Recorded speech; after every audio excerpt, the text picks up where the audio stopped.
Magandang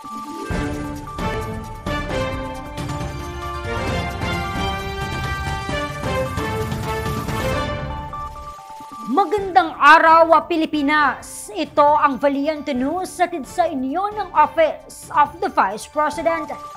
Naging katuwang ng OVP Southern Mindanao Satellite Office sa katatapos lamang na tree planting activity sa North Cotabato ang lokal na pamahalaan ng Pigkawayan, mga organisasyon at ilang volunteers. Ano-ano kaya ang kanilang itinanim? Narito ang ulat ni Brian Latasa. 5,000 native at fruit-bearing trees ang itinanim ng mga kawani ng OVP Southern Mindanao Satellite Office sa Sitio Dakupila, Barangay Renibon, Pigkawayan sa probinsya ng North Cotabato. Katuwang ng tanggapan sa aktibidad ang Pigkawayan LGU, mga pribadong grupo at mga volunteers. Isa sa mga nakiisa sa aktibidad si Romeo ng Municipal Disaster Risk and Reduction Office ng Pigkawayan. Anya, malaki ang maitutulong ng tree planting activities, lalo't nagsisilbing natural barrier sa baha ang mga punong kahoy. Nakakatulong din ito sa paglaban sa epekto ng climate change. Okay, actually, sa bayan namin, every year halos tinatamaan kami ng mga bagyo and may mga pagbaha kami.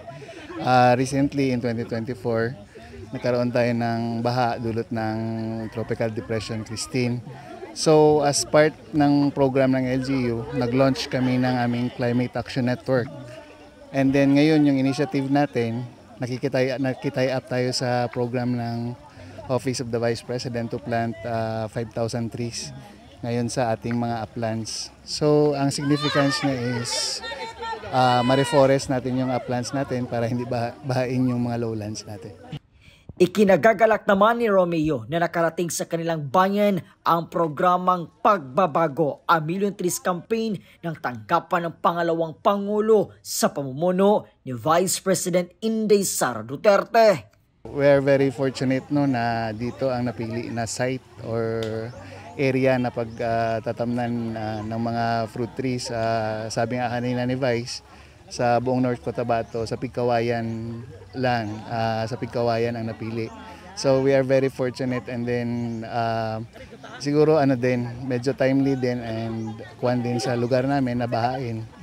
So malaking pasasalamat namin sa Office of the Vice President for this initiative, and of course din sa tulong nating local government unit.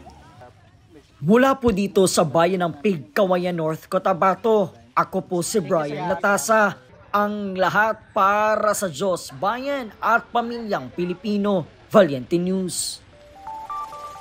OVP Satellite Offices, patuloy ang pagsasagawa ng tree planting activities. Kabuang bilang ng mga naitanim ng puno ng tanggapan, pumalo na sa mahigit 800,000. Ako si Claudette Loreto para sa makabuluhan, naninindigan at matapang ng mga ulat at impormasyon. Maraming salamat.